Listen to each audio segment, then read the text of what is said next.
Hello, everyone. I'm Mariela Condorena, and welcome to today's webinar.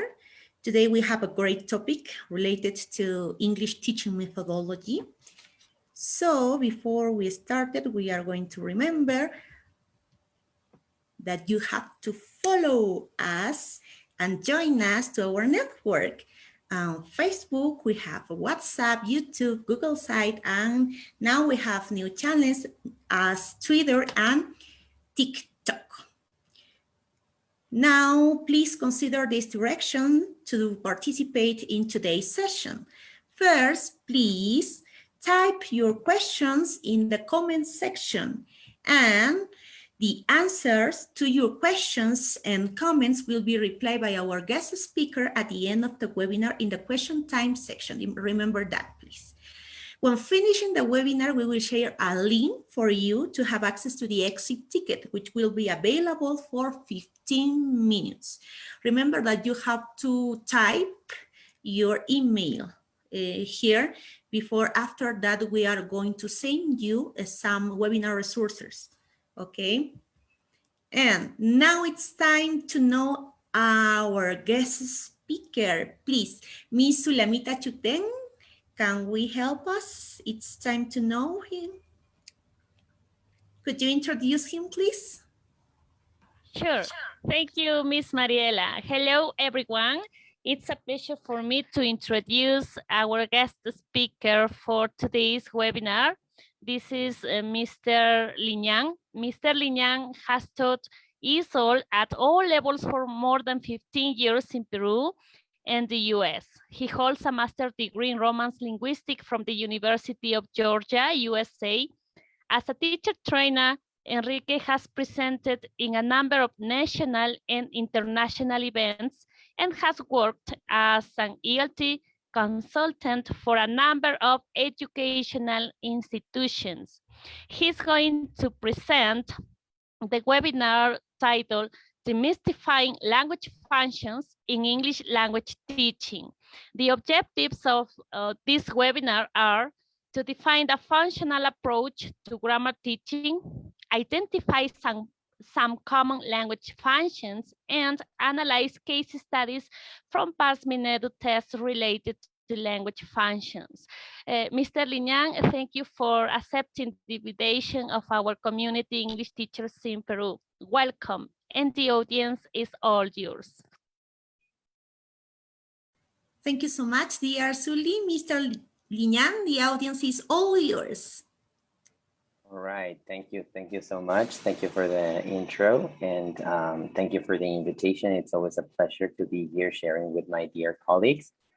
As you all know, my name is Enrique Liñan, and today I'll be sharing some insights with you regarding language functions, right? The idea came from the topics that all English teachers in Peru need to be aware of in order to take and to pass the tenure track, the nombramiento exams conducted by Minedu, administered by Minedu. So this is one of the topics that's included in the list of topics, right? So we're going to talk about language functions, and the reason I decided to call it demystifying language functions is because the verb demystify means making something easier, making something easier to understand, easier to process, right? So that's the idea of today's webinar. I'm going to be sharing with you what language functions are and how we can use them in the classroom. So hopefully by the end of this webinar, you guys will be able to use these language functions, all right? And the reason I chose this camel and the desert here is because one of the language functions that we can use when traveling, right? Traveling, describing past trips, for example, or describing past experiences, right? I wanted to get your attention to that. All right, so let's get started. Let me show you what we're going to be doing today. We're going to talk about the objectives, of course. Then we're going to talk about functional grammar. We're going to define it. We're going to look at some examples and also some application in the classroom. We're going to discuss the difference between inductive and deductive grammar teaching. Then we're going to delve into language functions. We're going to talk about some very specific language functions. And while we're doing all these three things, while we discuss functional grammar, while we discuss inductive and deductive approaches in language functions, we will review Minedu tests. And at the end, we will summarize our talk, and we will look at some additional resources. So here are the objectives for today's session. We're going to compare and contrast deductive, inductive, and functional approaches to grammar teaching. That's the first thing. The second thing is we're going to identify some key language functions. Here are some language functions like asking politely, making promises and predictions, giving advice and suggestions, expressing degrees of certainty. Oh, sorry, that wasn't the right one. We're not going to be doing expressing degrees of certainty. We will change that in a minute. Please remember these ones, the asking politely and giving advice and suggestions specifically for the exit ticket, okay? Those are the questions that will be included in the exit ticket. So be aware of those language functions and watch out for some specific examples of those language functions. Then the next objective for today is to review past Minedu exams on teaching grammar. All right, so without further ado, we're gonna get started in discussing functional grammar. So what is functional grammar? Functional grammar has to do with three very specific things, okay? Three things that we need to remember when we discuss functional grammar. The first one has to do with connecting grammar to meaning. What does that mean? How do we connect grammar to meaning in functional grammar? So as it says here, language is interpreted as a system of meanings accompanied by forms through which the meaning can be realized. So when we teach functional grammar, we're looking at structures, and we're not looking at the form, or we're not looking at the verb forms, right? Or at the grammar itself. We're looking at what grammar means, what grammar can do for you, right? Something very interesting to remember when we're teaching functional grammar is that our students walk out of the room thinking about the function rather than the grammar. Think about this. When you were learning English, do you remember learning about the present perfect and going home after your lesson thinking about, oh my God, I just learned about the present perfect. But then, did you know how to use the present perfect? Did you know what the present perfect meant? Or the present continuous, right? Or the past perfect. Sometimes we like to teach the names of the grammar, right? We call that meta language, right? We like to teach the grammar topics, right? Or the names of our grammar topics, but we forget about the function of the grammar. And our students walk out of the room thinking, okay, ya sé usar el present perfect, but do they really know how to do that? So functional grammar puts more emphasis on the meaning. So instead of teaching present perfect, you're going to tell your students, okay, today we're going to talk about experiences in the past. Right? Where have you traveled? I have traveled to Cusco. I have been to Iquitos, right? I have eaten, right? Talk about experiences in the past. So your students walk out of the room thinking, okay, that's the function. That's how I use it and the meaning. Okay, so think about that when we are teaching functional grammar. Instead of thinking about the structures, we're thinking about the meaning. Another important thing to notice when we are using functional grammar is that we are linking ideas together. Functional grammar makes sure that you are using texts instead of sentences. When you teach grammar, and I know I have done that too, sometimes we just like to write examples, right? Examples of just one sentence, another sentence, another sentence, another sentence. But these sentences are not connected, right? They are not interconnected. These ideas are not connected. You have one example, for example, if you teach the simple present, and then you talk about my father reads the newspaper in the morning, and my teacher works from 8 a.m. to 5 p.m. But there is no connection between these ideas. Functional grammar puts emphasis on linking these ideas together using connectors, okay? As it says here, the functional grammar approach helps students understand how to use language within the context of written and spoken texts. So we are going to be using conversations, right? Or we're going to be using short text, short paragraphs, short stories, right? Written or spoken texts. Okay. And finally, functional grammar is going to create relationships. What does that mean? It means that functional grammar focuses on the development of grammatical systems as a means for people to interact with each other. So the idea of functional grammar is that we're going to be using it for interaction with other people. We're going to be using it for either reading, writing, sending a letter, asking for advice, making complaints, different functions of the language in which people are going to interact with each other, right? So now I want to ask you a question. Do you use a functional grammar in your teaching? And in case you use it, which of these three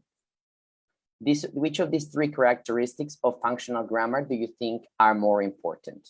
Can you tell me in the chat, please? Which of these three of characteristics of functional grammar do you think is most important when teaching functional grammar? Connecting grammar to meaning, linking ideas together, or creating relationships? Can you put that in the chat box, please? I would like to see your answers in the chat box. Okay, so let me see. I'm monitoring the chat here to see your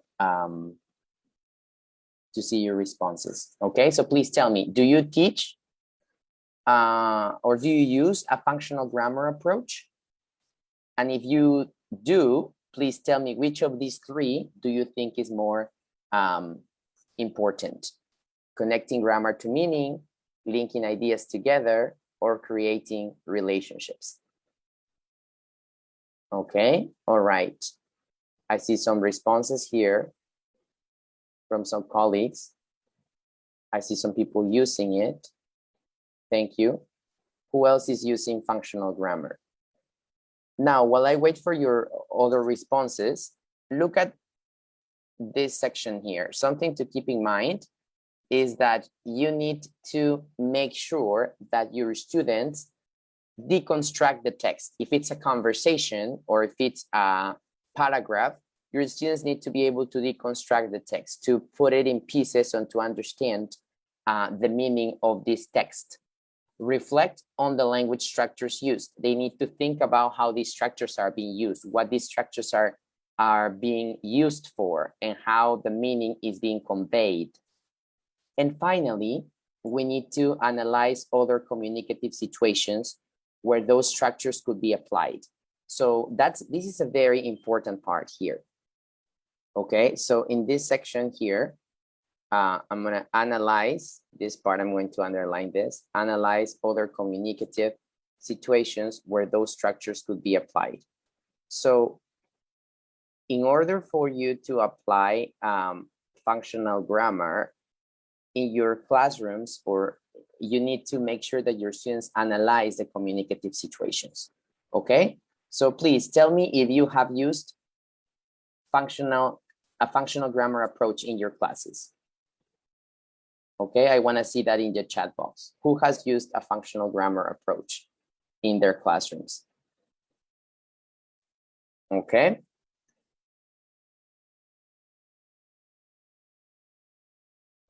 All right, so please put your comments in the chat box if you have used it and if you ask your students to do all of these things, okay? Remember, connecting grammar to meaning, linking ideas together, and creating relationships. We're going to see how we can do that in a minute. Let's see. Okay, so let's move on to the next slide. Okay, here's an example. Here's an example of how we can use functional grammar, okay? So connecting grammar to meaning, right? Linking ideas together and creating those relationships. Look at this example, example number 1. The brave soccer players from Peru are playing the South American Football Championship, Copa America. How can you change the word brave? Can you put in the chat box, what is another word to use here instead of brave? Please, how can you change this? The brave soccer players, what is another verb, another adjective, another word that you can use instead of brave? Let me see in the chat box. Okay, so the brave soccer players, how can you change that?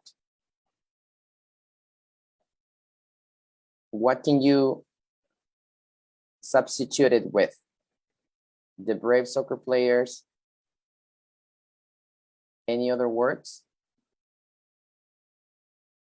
Okay, soccer players from Peru are playing the South American Football Championship. So something you can do in functional grammar is that you can use the language and change it to so that your students can realize how language is being used. Okay, so for example, here with the word brave, we could change it using other adjectives, right? And then bold, I have bold, strong, best, courageous, fearless, awesome. And then are playing the South American Football Championship. We could change that too, right? We could change this one, South American Football Championship, Copa America. You could change that for the World Cup, for example. Now let's try this. Let's try example number 2. Number 1, so it says the teachers from are, you can use, what do you put here, right? Number 3, online using, for example, the creative teachers from Trujillo are teaching online using Zoom, for example. Can you type another sentence? Can anyone help me type a sentence for number 2, example number 2? How can you use a functional approach here to type a new sentence? Let's see, I'm gonna wait until somebody types a new sentence using these prompts. The teachers from are online using maybe Zoom or something else. Let's see. What do we have here? For some reason, let me see. Okay, I'm gonna open it again because for some reason my phone's acting up. It's not showing me your results here. Okay. Okay, so for example, I see the brilliant teachers from Lima. Okay. The courageous teacher from Lima are having fun. Okay, are having fun online using, the amazing teachers from Peru are teaching using Google Meet. Awesome. The resourceful teachers from Callao are working online using different tools. The excellent teachers from Puno are working online using Google Meet.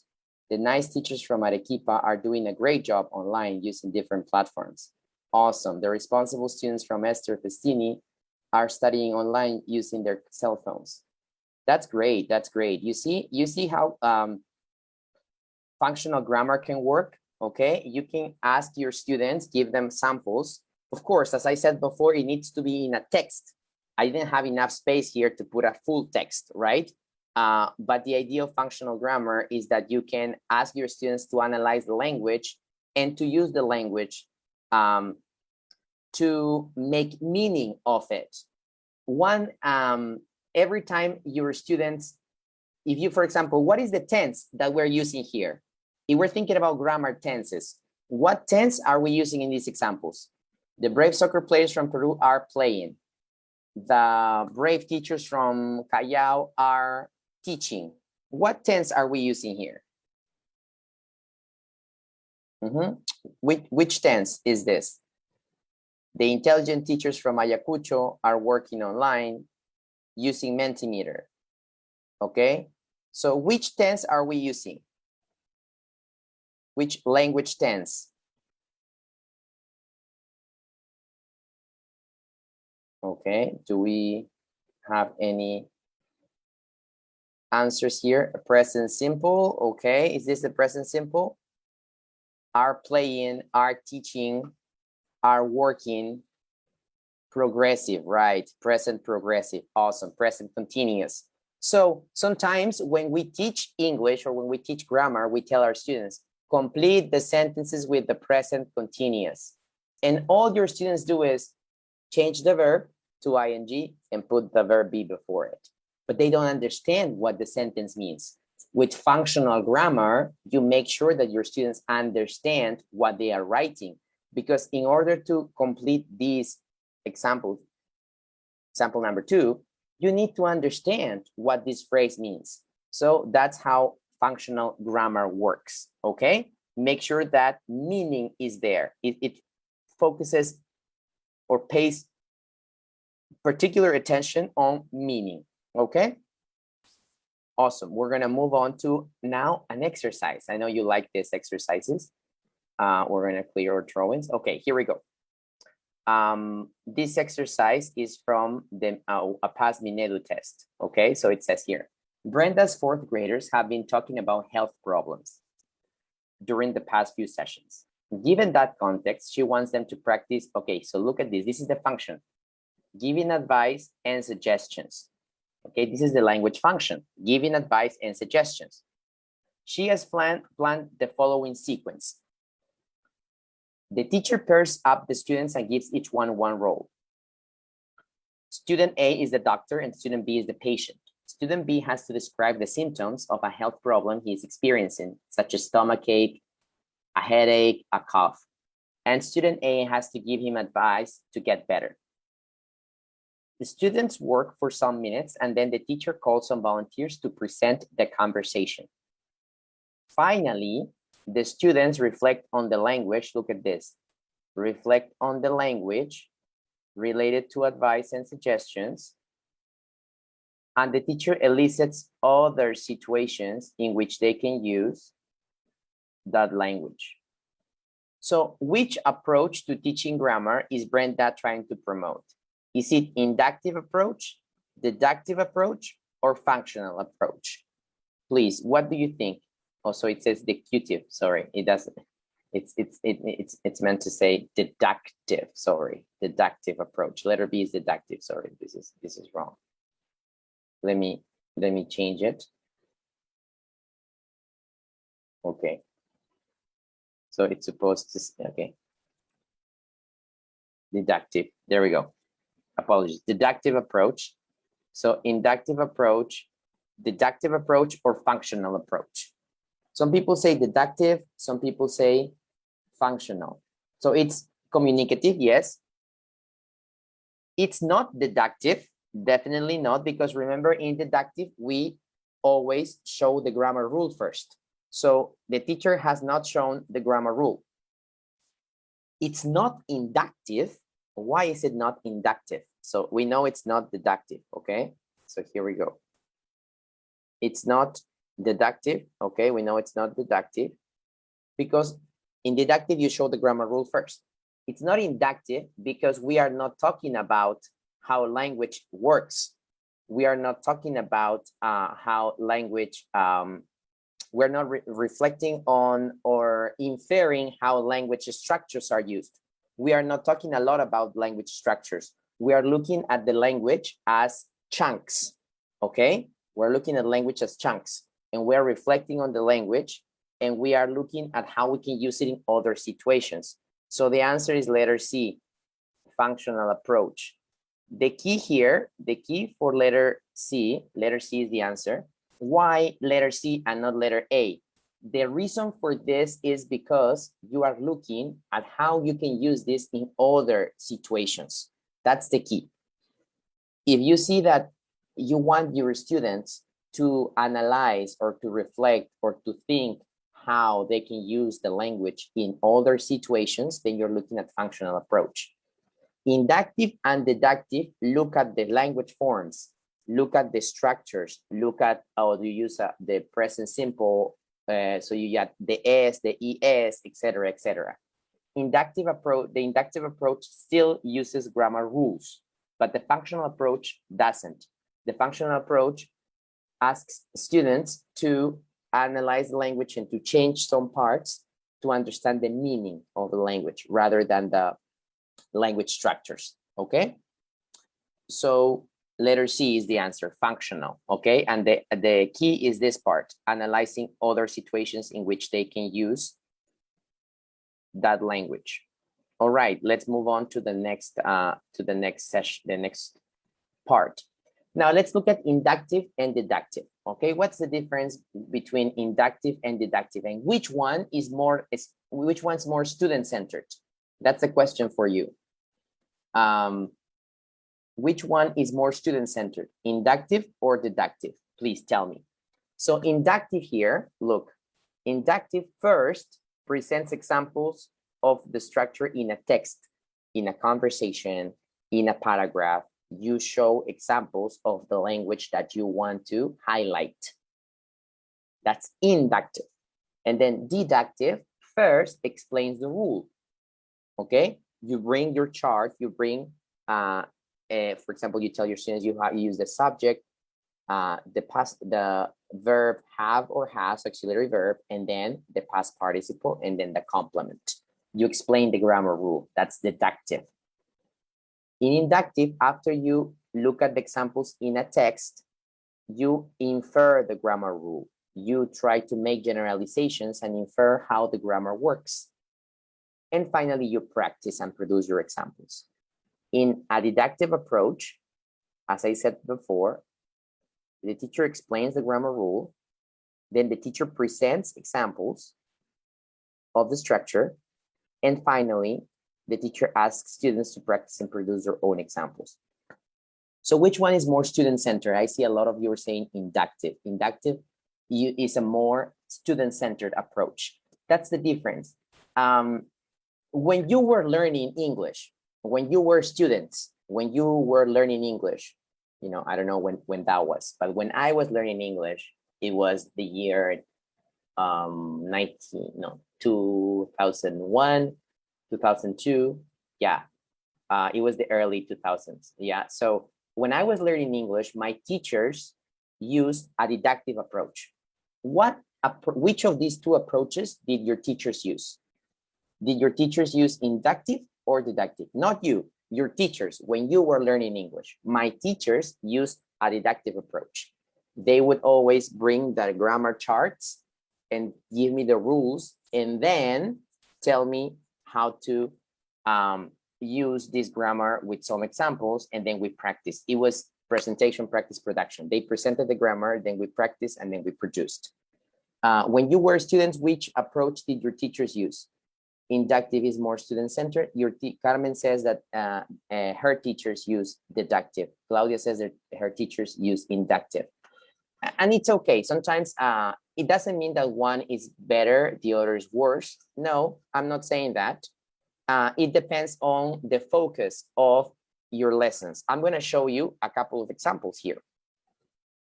Look, here I have examples of two books. This book is called New Headway Elementary, 4th edition. Look, New Headway. And this book is called Q Skills for Success Level 3. In this book, in the New Headway, which approach are we using here? Look, which approach are we using? Look at New Headway. Which approach are we using? Look, there is a conversation first. Which do you prefer, London or Paris? Well, I'm from Paris, so of course I love Paris. London's a lot bigger than Paris. It's true, Paris is much smaller, but it's more romantic. Yes, this is what people say. And the food is better. Well, I'm not so sure about that. Then you practice the conversation. What are the differences between London and Paris? You are looking at a text, and then look at this box. there is a box where you ask students to infer the rules. Look, regular comparative adjectives add ER or more, write the comparative forms. For example, big, bigger, romantic, more romantic. So which approach is this? This approach, comparative adjectives, is this inductive or deductive? Okay, what do you think? Is this inductive or deductive? Comparative adjectives. Inductive or deductive? Okay, so I see some answers here. Inductive approach. Thank you, Gloria. Diana Acevedo also says inductive. Okay, can you see my screen? For some reason, it looks black here. Okay, let me see. I'm gonna try it again. Yes, it's okay. It's okay? Okay, awesome. Thank you. Thank you, because on my what? Oh, okay, I'm back here. Okay, awesome. So now, yeah, this is inductive. We are giving a conversation and then we are asking our students to figure out the rules. Now look at these boxes here. There is no conversation, there is no text. We are just talking about comparatives. Faster than, more intelligent than, busier than, are used to describe the differences between two people, things, or ideas. There are several ways you can describe the differences between two things. Adjective plus ER, for example, there are examples here. So first, look at this. First, we're using we're showing the rule. Look, here's the rule, right? And after the rule, sorry, my arrow is not looking so good. And after the rule, we have examples, right? Here, examples. Again, here's a rule. And, oh, sorry, I think there is a way to, yeah, here. Okay, this is better. Okay, so here's the rule and here are the examples. The rule and the examples, okay? So we can look at the, okay, let me see. We can look at the rules first, and then we can look at all the examples, okay? There we go. Rule, examples, here, another example, here's the rule, here's another example, okay? So which approach is this? Which approach is this? When you show first the rule and then you show examples, which approach is this? So for this one is, please tell me, what do you think? This is a more deductive. Yes, thank you. This is a deductive approach. Thank you. And if you want to look at the answers afterwards, you will watch the presentation. You can take a look at the presentation afterwards, and you can look at the answers afterwards. Okay, awesome. So remember, inductive gives you context, gives you a conversation, gives you text, and then you infer the rules. Deductive, okay, deductive gives you the rules and then the examples. Okay, that's very easy and simple. Okay, look at this sequence. This is from a Minedu test. Okay, let's look at what the answer is. Again, sorry, let me see if I can change this because I didn't spell the word deductive right. Sorry, the answer here, oh, sorry, the word here is deductive, okay? Okay, here we go. Letter B, option B is deductive, okay? Not deductive. I don't know why I wrote it that way. Apologies for that. Okay, so here, okay, here we go. So not deductive, okay? Letter B is deductive. That's the option. But let's look at this. Let's look at this sequence from David or David. David wants his students to talk about real possibilities in the future. Okay, look, this is the function. Real possibilities in the future. Okay, discuss or talk about real possibilities. Using first conditional sentences. He has planned the following sequence. Okay, so the teacher puts his students in groups. Each group gets a set of sentences which have been split into two parts. If I don't study, I won't pass the exam.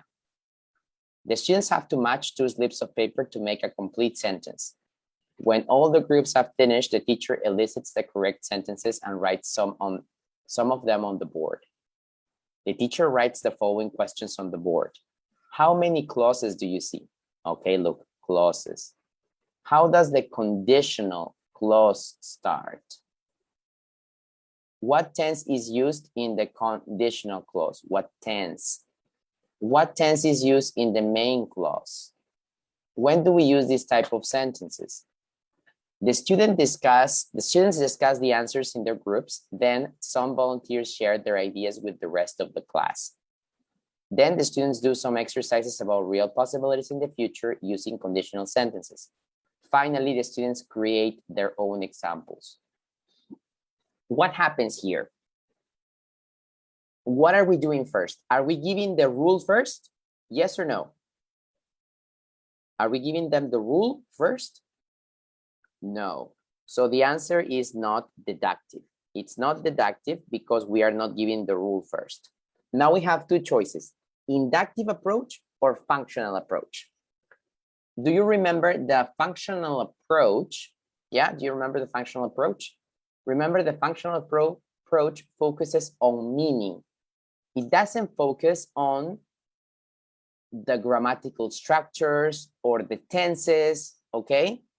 So the functional approach does not ask questions about the tense, about the clauses, about what tense is used in this first or the other one.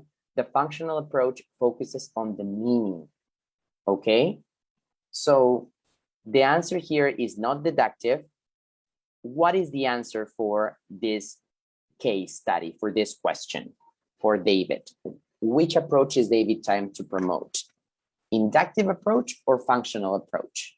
What is the answer, A or C? I told you it's not B. B is not the answer because we are not giving the rules first, okay?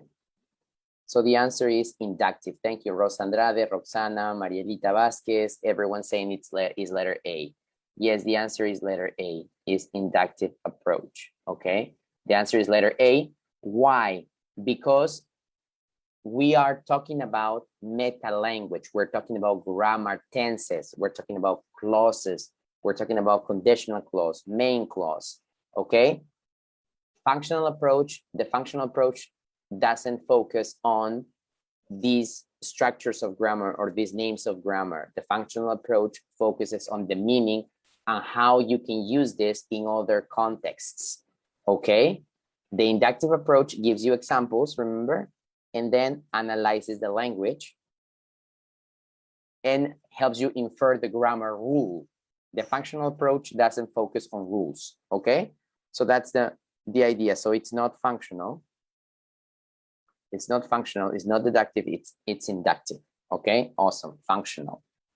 Not functional, it's inductive approach, okay? I hope that's clear for most of you, okay? This is the inductive approach. We're gonna move on to the next section.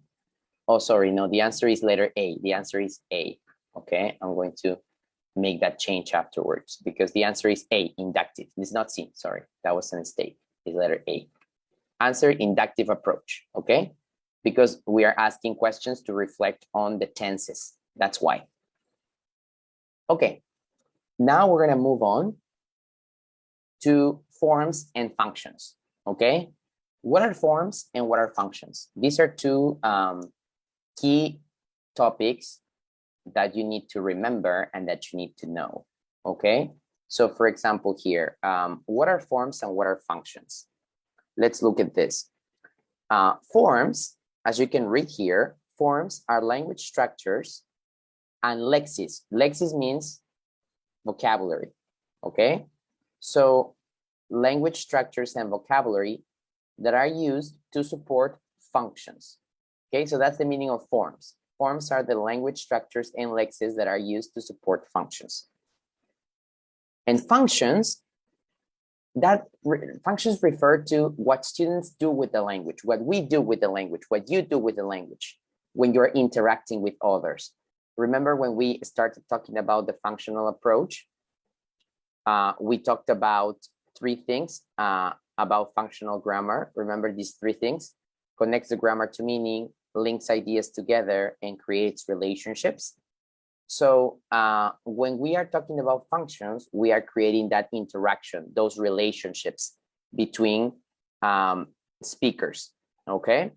So as I was saying, the forms here, the forms are the structures and the lexes that we use to support the functions. And the functions are focused on the meaning, right? Creating those links between ideas and interacting with other people. For example, here's a conversation. Here's a conversation, letter A. Somebody's asking, would you mind passing the carrots, please? Would you mind passing the carrots? And person B says, not at all. What is the function and what are the forms? Can you tell me what is the function here? What is the function in this conversation? Would you mind passing the carrots? The answer is not at all. What is the function? Can you tell me? Is the function would you mind, or is the function asking politely? Okay. Asking politely, Orieta, thank you. That's the function. Asking politely is the function. Is what you do with the language. You are asking politely is what you do. And the form, the structure is would you mind? And what do you use after would you mind? What is the grammar rule after would you mind? What is the grammar rule after would you mind? Okay, what is the rule? Would you mind passing? Would you mind giving me? Would you mind helping me? Right? What do we use next to would you mind? A verb with ing. Thank you, Katia. A gerund, Viviana. Thank you. So that's the form, and this is the function. Okay. So that's something that you need to remember, and you need to make sure that you understand. Function is what you do. The form is what you use, are the structures, the grammar, the lexes. Okay. So let's move on to another case. Please tell me what the answer is here, A, B, or C. Okay, A, B, or C. Please tell me in the chat. Emmy has given, sorry, I'm already giving you the answer. Emmy has given the following instructions for a role play in pairs. Student A is having a party and student B is a guest that arrived early. Student A asks student B to help him, her with the music and the organization of the place. Don't forget to include language expressions such as would you mind, do you mind, not at all, oh, no problem. So, which are the two language functions involved in this speaking activity? We have three choices.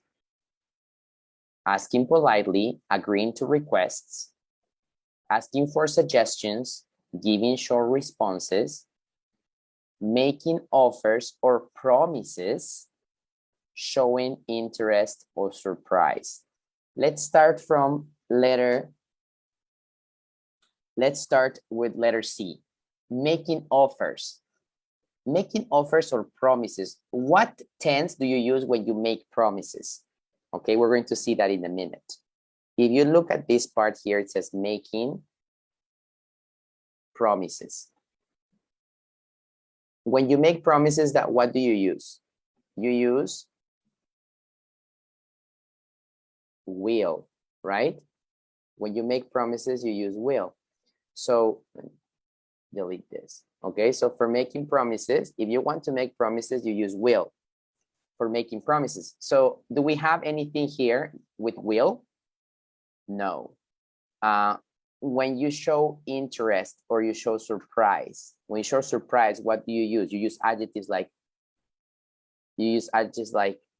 oh, that's surprising, for example, right? Something like that. That's surprising. That's amazing. I didn't expect that, something like that, right? So letter C, Making promises or showing interest or surprise? No, is not the answer because we are not using this, okay? Letter B, let's analyze letter B. Asking for suggestions. When we ask for suggestions, what do we use when we ask for suggestions? We use a modal verb, should. What should I do? Right? What should I do? What do you think I should do? So should, and giving short responses is yes or no, right? Short responses is yes, no. Yes, or maybe, right? Those are the short responses. So letter B is not the answer. And letter A, asking politely. How do we ask politely? We ask politely using would you mind, right? Would you mind? That's how you ask politely. Do you mind? That's how you ask politely. Agreeing to requests. Oh, no problem. Not at all. That's how you're agreeing to requests. So the answer here is letter A. Okay. So this is an interesting way to analyze language functions, because in the Minedu exams, right, you're going to see a lot of language functions and you need to be able to say, oh, this is the answer because when you ask for suggestions, you use should. I don't see any examples of should. When you make promises or offers, you use will. You show interest with that's surprising, that's amazing, I didn't expect that, okay? May also, right, for asking politely, may I help you? Or well, actually that's for offering help, right? May I help you? Okay, if I may, right? Or could is another possibility for asking politely. Could you please help me with this? Could you please arrange this napkins or something, right? Could you please, right? Would you mind? Could you please? That's another way to ask politely. All right, so we're gonna move on. Thank you. I think everyone got the answer here. We're gonna move on to the next. Okay, let's continue. This is an interesting activity for you. Find 10 language functions. Here, you see this crossword puzzle. It's a crossword puzzle where you can find 10 language functions. What I want you to do right now is I want you to type in the chat if you can see some of these language functions. This is taken from the teaching knowledge test, the TKT module 1, describing language functions. Okay, so if you can identify these language functions, then you might be ready for taking the TKT, the teaching knowledge test by Cambridge. So I see apologizing. Okay, I'm going to start using some colors here. I see the first one is apologize. So apologizing is one. You're gonna have to bear with me because I'm not so good at this. Apologizing, yes, how do you apologize? I'm sorry. Okay, another one is, I see praising. Okay, I see another teacher has found the language function of praising. Okay, awesome, thank you. Okay, so how do you praise someone? You look amazing, that was well done, that was amazing, you did it so well, right? Praising, apologizing, refusing, I see refusing. What is refusing? Okay, yes, I see it here, refusing, another color. Okay, thank you, refusing, that's another one. What else do we find? Refusing, when somebody offers you something, right? Oh, that actually, thank you, oh, thanks, but thank you, but, right? Refusing politely. I see some others as suggesting. Okay, somebody else says suggesting, change here. Yes, here suggesting. We already talked about that one, right? Giving suggestions with should, suggesting, right? Thanking, suggesting, I see thanking, another one. I see inviting, suggesting, thanking, apologizing, refusing. Okay, requesting is another one here. Requesting, refusing, advising, there's another one here. I hope I can do it because it's kind of hard to advising here. Okay. I'm really bad at this, I'm sorry. Okay, so here's another advising. Okay, thanking is here, thanking. Okay, so you can see a lot of language functions. There are 10. I think we have found most. 2, 4, 6, 7. Greeting is another one here, greeting. Greeting someone, saying hello, saying good morning, right? Greeting someone, buddy. What else do we have? Okay, I'm going to show you the answers, okay? I'm going to show you the answers so we can, inviting is another one here. Look, inviting. Inviting somebody, would you like, right? Would you like to go? Making an invitation, sorry, it's inviting with ing. Here we go, okay? So we have 2, 3, 4, 5, 6, 7, 8, 9, and there is one more. There is one more, which I cannot find right now, I think. Okay, praising. Okay, I'm gonna show you the answers right now. Okay, did you find any other ones? Inviting, praising, advising, suggesting, apologizing. Okay, we're gonna move on to our next activity. I think you have done a very good job. Here it is, the last one, agreeing. Here's the last one. I just found it. Sometimes it's hard to see all of this. Agreeing. Okay, there we go. Those are the 10. Those are the 10 language functions, agreeing. So with these language functions, we can do a lot. When you look at these language functions, you think immediately, you think of the language, of the forms that you can use in order to execute, to perform these language functions. For example, when you are saying, when you're thinking about thanking, right? What do you say? Thank you very much. I'm really grateful for this, right? When you are inviting somebody, we already said that. When you are requesting, could you please, I would like you to, can you, right? Request. When you are advising somebody, right? Giving advice, right? Again, should, you could, you had better, right? So we're thinking about if I were you, I would, okay? Advising, giving advice. So here are 10 language functions that we can use, and let's see how these language functions are used. Okay, we're gonna move on to the next one. Take a picture of this if you want, so you don't lose this. Here are the 10 language functions in order. Yeah, here. Praising, requesting, advising, agreeing, inviting, thanking, refusing, suggesting, apologizing, and greeting. Let's look at let's watch this video. I want you to watch this video and tell me which forms you can use, or you can hear, sorry. Okay, let's watch this video and please tell me which it's giving advice. Which forms do we use when we're giving advice? Hey Maya, I need some advice. Sure, what's up? I think I just killed my neighbor's cat. Oh no, what happened? Yeah, no joke.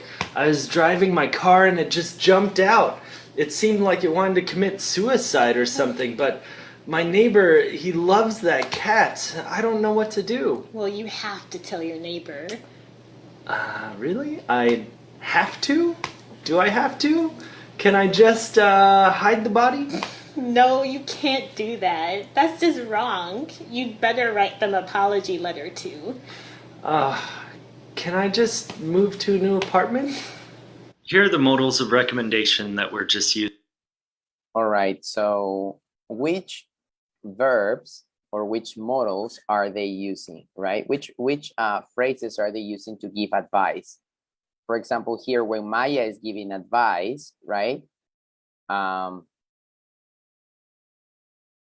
So what does Maya say, right? She says, well, you have to, right? Viviana says, you'd better. Yes, she also used that, right? She says here, you'd better write them an apology letter. You'd better, which means you had better, right? You had better write them an apology letter. Have to, had better, okay? So this have to, had better, as look at this. These are modals, right? These are modal verbs for recommendation. Speaker is giving a very using have to, must, need to for recommendations, very strong recommendations, okay? We can look at this, had better or should. Remember, those are synonyms, or ought to, that's another one. And then can, could, or might, to give suggestions that are not so strong, okay? So here you see the degrees for using these modal verbs, okay? This is what you use for giving advice, okay? Poor cat, yeah, I know, I'm sorry. For those people who are cat lovers, I'm so sorry about what happened to this cat. So here we go. There are some models that we use: should, have to, could, had better, okay? There are some, let's look at, okay, let's keep moving on. So here's one case study from the Minebu test, okay? Look, Brenda, in her activity, Brenda wants to provide the students with grammatical structures to develop the language function, giving advice and suggestions, okay? That's the language function, giving advice and suggestions. Okay, here it is, giving advice. Oh, sorry, I'm so bad at this. Okay, giving advice and suggestions. That's the language function. Which of the following grammatical structures is most appropriate for this language function? If you want to give advice and suggestions, do you use modal verbs, should, had better? Do you use descriptive adjectives like contagious and painful? Do you use compound nouns, stomachache and headache? If you want to give advice and suggestions, what is the answer? What do you use? Descriptive adjectives could be to describe, right? To describe pain, to describe illnesses, right? That could be the language function. Compound nouns, stomachache, headache, that could be, that could also be for describing pain or describing health problems, describing. But in this case, if we want to give advice and suggestions, we need to use modal verbs. The answer is letter A, okay? Letter A. Awesome, thank you. Most of you got it right. The answer is A, modal verbs. Awesome. Let's move on to the next, next case. Another exercise for you. Here, I want you to match forms and functions, okay? So we have some example sentences on the left, 1 to 7, and here we have language functions. I'm going to help you first with the first one, okay? I want you to match this, but I'm going to tell you that this one, letter E, is not, you're not gonna use letter E. Why? Because asking for advice, what do you use when you ask for advice? Should, right? Do you see anything here with should? Might, watch out, can, is it okay, shall, could. So no, we're not using should, we're not using the second conditional maybe with what would you do? So asking for advice, we're not gonna use that. Please match number 1. Let's start looking at number 1. Let's go to that new restaurant. Let's go to that new restaurant. Let's go. Let's go to that new restaurant. What letter is the answer here? Let's go to that new restaurant. What is that? Is that describing ability? No. Possibility? Permission? You're not asking permission. You're not saying, can I go to that restaurant? Or you're requesting something. You're saying, let's. Let's is using for suggesting, right? So letter F. Letter F. Let's go to that new restaurant. Suggesting. Let's go. Okay, awesome. Number 2. Number 2. They might win. They might win. You never know in cup matches like World Cup or like the Copa America right now. So they might win. When you say they might win, what letter is that? Is that describing ability, describing possibility, asking for permission, requesting, offering, or warning? They might win. They might. You are not sure. You are not sure if they will win. They might win. What is the answer for this, for number 2? They might win. Yes, number 1 is letter F. Number 2, okay, so somebody is already doing number 4. Number 2, Santi, thank you, Santi. Hi, Santi, nice to see you. Number 2 is letter B. Yes, thank you. Letter B, so nice to see you are joining the webinar today, Santi. Letter B, thank you. Number 3, watch out, imperative. Watch out, that's dangerous. What do you think? Watch out, that's dangerous. We're talking about, so describing ability, asking for permission, requesting, suggesting, we already used that one, offering or warning. Watch out, an imperative, that's dangerous. So they're telling you not to go in that direction. What do you think? 3 is warning. Thank you, Jocelyn Palomino. Thank you. Number 3 is letter H. Okay, watch out. Number 4, my son can speak 3 languages. Can, we're talking about can, the verb, the modal verb can, for describing ability. Or you already said that. Some people had the answer to that before. Sorry, let me see if I can draw it. Letter A, awesome. Number 5, is it okay if I open the window?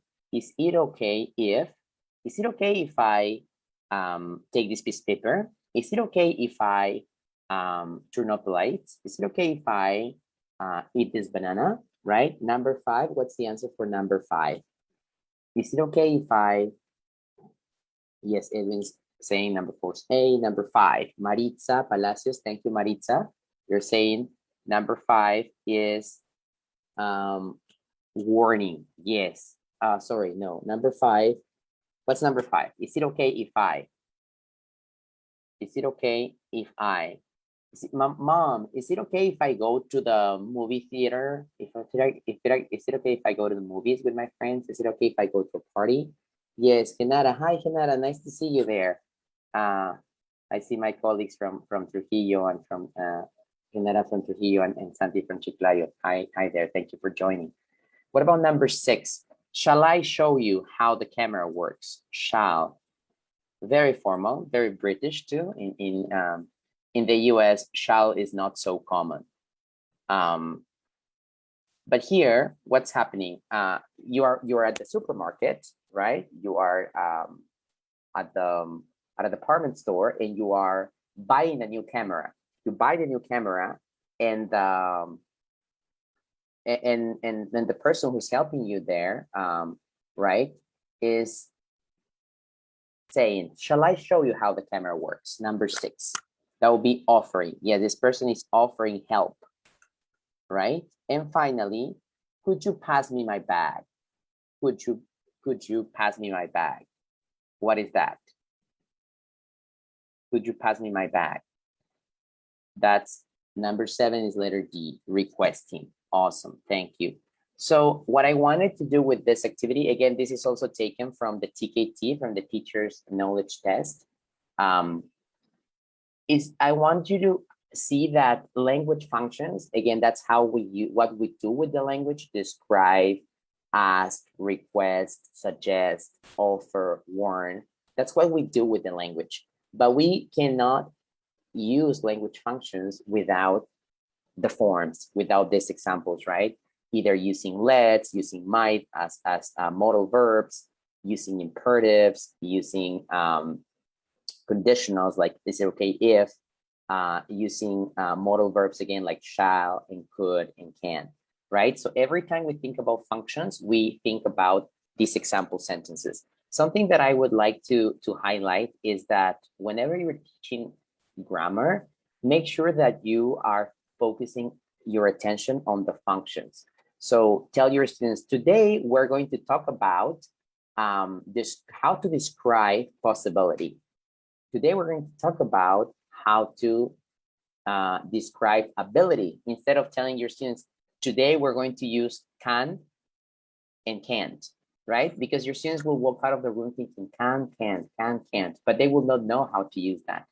I'll tell you a personal story of mine. When I was learning English, I remember my English teacher was teaching about some and any, right? So quantifier some and any, and I'm like, what is some and any? At first, I thought it was a story about a girl named Annie and a boy named Sam. And I didn't know what it was because she just wrote some, any on the board and started writing examples on the board. Very deductive approach, right? A deductive approach to grammar. And I didn't know what it was because my teacher didn't use a functional approach, right? I didn't know what some and any were used for. And she was like some, positive, any, negative, any questions, right? But I didn't know like when I would use that, right? I think that now that I remember, I think the context was about food, right? Would you like some, would you like, I don't have any milk or whatever, right? But a lot of times we teach grammar and we only focus on the forms and we focus on, okay, today we're going to learn modal verbs, we're going to learn imperatives, instead of today we're going to learn how to describe possibility, how to describe ability, okay? Let's think about that when we're teaching English so that our students walk out of the room thinking about the functions and what they can do with the language. All right, let's do another case study here. Here's Eduardo. Eduardo's students have been talking about their dream home. In the past few sessions, Eduardo's students have been talking about their dream home in the past few sessions. Now, he wants them to use the following expressions in a free speaking activity. I'd rather, if I had the choice, I like, appeals to me more. So let's look at the forms. Let's analyze some of the forms here. You see, I rather, in this case is I would rather, right? I would rather. When do you use would rather or would prefer? I would rather, I would prefer. You see, here's a conditional. If I had the choice, I would. I like, very simple. When do you use I like? I like, I don't like. Appeals to me more than. Comparatives, right? Appeals to me more than. You have certain phrases here.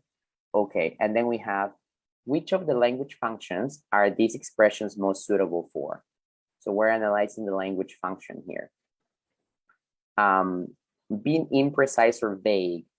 Is this being imprecise or vague? No, right? Letter A is not the answer. You're not being imprecise. You're talking about I rather, I prefer, if I had the choice, I would, I like. So it's not being imprecise. You're being precise. You're talking about what you like. Explaining or justifying.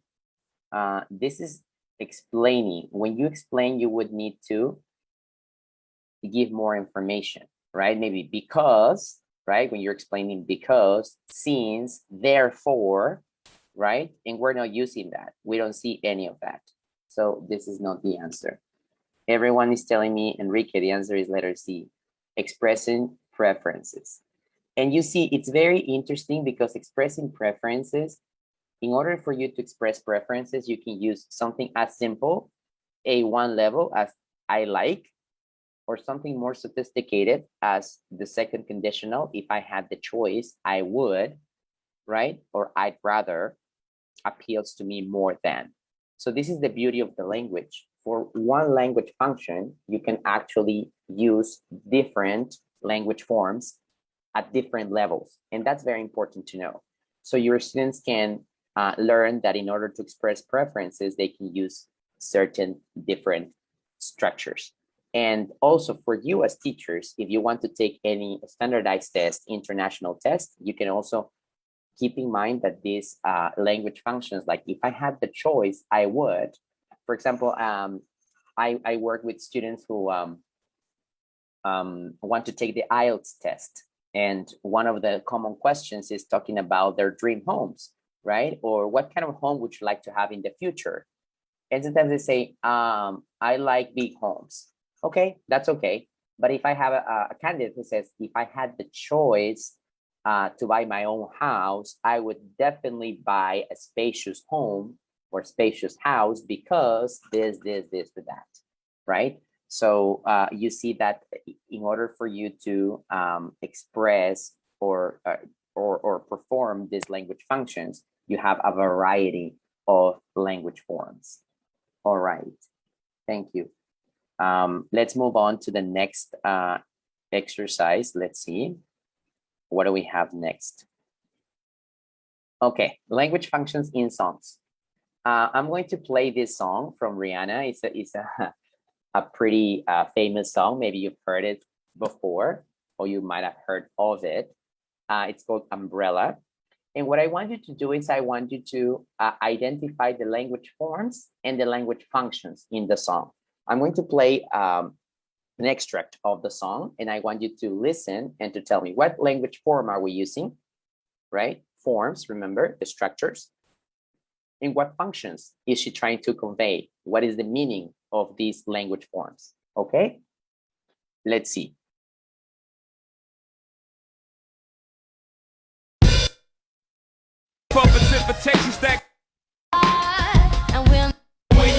Okay, I'm going to start playing it here. Okay, here we go. Okay, so which language form did you see that was repeated? Future with will. Okay, thank you. Future tense, future. A lot of people are saying future. Awesome. And now what is the function of these future sentences, right? Because she's using future, of course, that's the form that's being repeated, but what is the function? And we'll never be worlds apart, right? We'll never be separated. Maybe in magazines, but you still be my star. She's saying, you'll still be my star. So she says, maybe I will be in magazines, but you will still be my star. Okay. So future with will, but what is, okay, I see some answers there. Be my star, baby, 'cause in the dark, sunshine, we shine together. Told you I'll be here. Okay, so when the sun shines, we will shine together. Okay. Forever, said I'll always be your friend. I will always be your friend. So what is this here? Will, to talk about promises. Thank you, Kenara, again. Thank you, Lizzie, promising. Viviana says promising. Yes, making promises, right? She's talking about, she's using the future with will to make promises. I will always be your friend. You will always be my star, right? We will never be, we won't be worlds apart, right? So I love using songs for language functions. I was talking to a friend the other day whose colleague was a former student of mine. And he was telling me, you know, she loves you and she loves your classes. And she says that she always remembers this song. And this is a song that I used to play whenever I had to teach the future, right? Because whenever we have to teach the future with will, again, I didn't want my students to walk out of the room thinking, oh, future with will. I wanted them to remember that they can make promises with will, right? That they can say, I will always be your friend. I will always be by your side.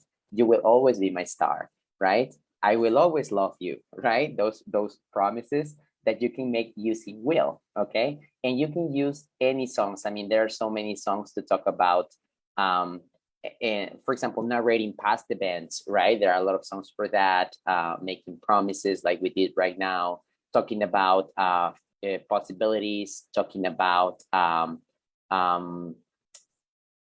real and unreal situations, right? Unreal situations in the past, unreal situations in the present, right? You can talk about different language functions using songs. So instead of telling your students, okay, today we're going to practice will with this song, you can tell them today we're going to practice how to make promises. And that's why we have this song, Umbrella by Rihanna.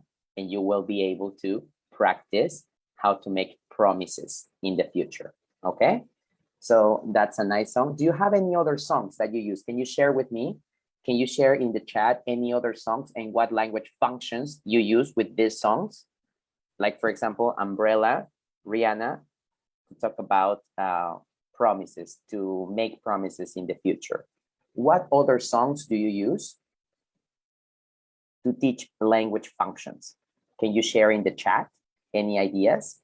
I would like to hear your ideas about songs that you use to teach language functions. Okay, this is one that I like. I've also used Yellow by Coldplay, for example, to narrate past events.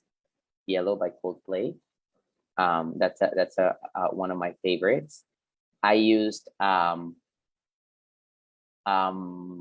Knew by Pink to talk about unreal situations in the present, right? Unreal situations in the present or the second conditional. There are so many songs, and you can Google songs online and you can find ideas there. Let's see. I want to see if my colleagues are writing here, because let's see. Some ideas and examples of songs that you have used before we move on to the next section. Okay. All right, so we're going to move on to the next part. I don't seem to find the, yeah, for some reason I can see it. I can see the Facebook. Okay, we're going to move on. Thank you for sharing. Next is a case study. Let's analyze this case. Let's see if you can analyze this. Adrian has noticed that his students have difficulty expressing ideas using the future tense. Okay, so here's the future tense. He wants his students to practice that structure through the use of a language function. Which of the following language functions is more appropriate to have the students practice the use of the future tense? So can you agree using the future tense? When we use the future tense, can we say you agree or disagree using the future tense? No, right? Agreeing, disagreeing, we don't use the future tense. So for agreeing or disagreeing, what do you use? I agree, I disagree. I couldn't have said it better myself. Okay, I think that's a good idea, right? You can use some other phrases, right? So agreeing is I agree. I think that's a good idea. Okay, something like you've got a point. Something like you've got a point there. Right, you've got a point there. I couldn't agree more. That's exactly how I think. That's exactly how or what I think, etc. Right, so these are expressions for agreeing, right? So do you see the future there?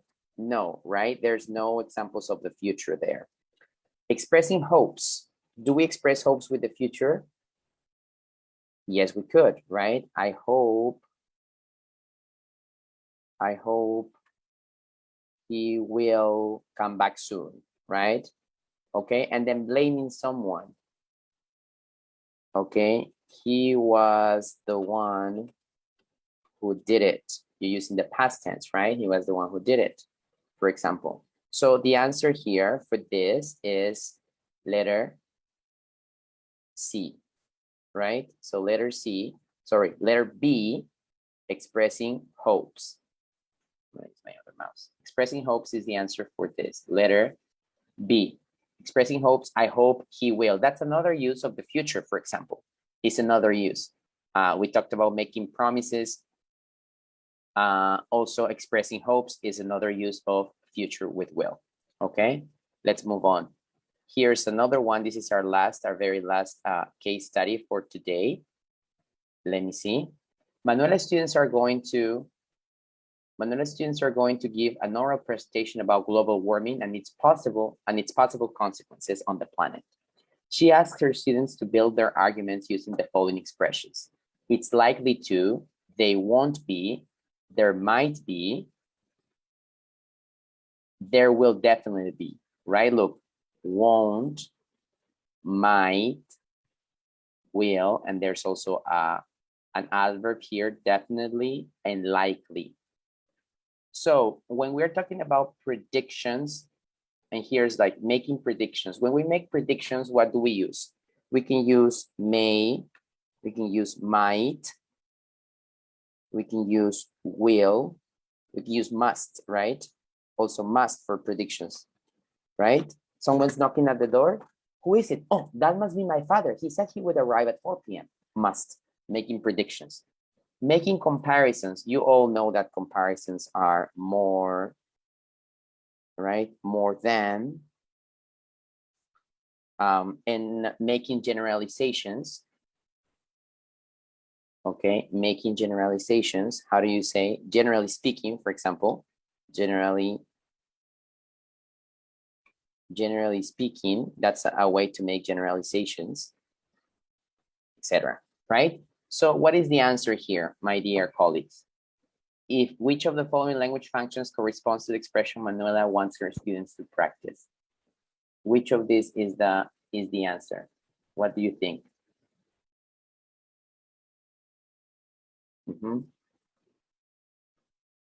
Okay, so here we go. The answer is letter A, making predictions. All right, let's see. Okay, making predictions. The answer is letter A. Okay, so we're gonna move on to the next. If most people got that answer right, awesome, thank you. We're gonna move on to the next and probably last. Yeah, so that's all for today. That was our last case study. Thank you very much for attending. Here are more resources. Mariela and the team will share this presentation with you, and you can have all these links here. Some of these are essays and papers, research papers, where you can read more about functional grammar and the functional approach to teaching grammar. And then there are some others that are just handouts and also worksheets that you can use to teach functional grammar. Okay, so make sure that you review all of this because you will be able to learn more about functional grammar through these links. Okay, and if you have any questions, I'll be very happy to answer your questions. This is my email address, enriquelinan@gmail.com. If you want to find me on LinkedIn, you can also do that. That's my preferred way of interacting with colleagues. Okay, this is LinkedIn here. So if you want to contact me, I'm going to put this in the chat box so that you can you can get it in the chat from in WhatsApp. Okay, so that's it. Please contact me through LinkedIn, contact me via email. I'll be very happy to answer your questions. And I also want to talk to you about this new course that my dear colleague Cristel Oyola and I have just launched. This is a call for Carrera Pública Magisterial for the tenure track. It's called Fundamentals for Teachers of English. We will be working with you, okay, on this course from July 15th to October 23rd, right before the Minedu test for nombramiento, right, for tenure track. If you're interested in this course, there's a link here that you can check this link here. I'm going to send this link here. If you're interested and if you want to get more information, please make sure that you click on this link and that you complete the information right there, and we'll be reaching out to you with more information, right? The course is asynchronous. We basically have a list of modules with information, with summaries, with handouts and readings in PDF. In what we did, what Cristel and I do is basically we look at the research, we look at research papers, we look at textbooks, and we summarize everything so that you can understand. these concepts. After that, we give you a quiz, very similar to the quizzes, to the questions that you get from Minedu. And after that, we have a webinar just like this, but with more interaction because it's on Zoom. So we can answer your questions. We can help you understand the cases. We can give you the keys, right? Like las claves, right? The cheat sheet, as we say, right? The cheat sheet for answering these questions and taking the test, okay? So if you're interested in taking this course, please make sure that you click on that link or you go to Facebook, Fanglish Peru, Facebook, and find this information. Cristela and I will be very happy to have you if you're interested. If you like today's session, it's just one part, right? During this course, we have 4 video conferences, are 2 hours each, where we talk about methods for teaching English. We talk about teaching listening, teaching speaking, teaching reading, teaching writing, teaching grammar, like what we did today, and also assessment. Okay, so if you're interested, please sign up and we'll be happy to have you. Okay, thank you very much. Yes, yes. There's some problems with the internet connection, I guess so. Me parece que hay algunos problemas con la conexión de internet. Danos unos minutos, por favor, para reconectarnos. Aparentemente no pueden algunos miembros volver a visualizar volver a visualizar. Hay solamente uno en línea, pero hay varios que se están queriendo conectar. Parece que es un problema con Facebook. Mientras ponemos un videíto de fondo, estimado Enrique, danos por favor 5 minutitos. Si no lo solucionamos en 2, hacemos la reconexión por YouTube, porque todos se han quedado con todo el interés y creo que ahorita me están confirmando que están refrescando y te han llegado a escuchar hasta casi el final después de la canción, creo. Sí, yo también me di cuenta porque yo lo estoy siguiendo en el celular para ver sus respuestas y ya no me cargaba. Sí, y ahorita yo estoy viendo que yo sí lo veo, probablemente es porque yo administro la página, pero solo se ven poca audiencia en este momento. Danos 5 minutos, ¿sí? Mientras ponemos el video. Okay, y hacemos la reconexión. Gracias, Enrique.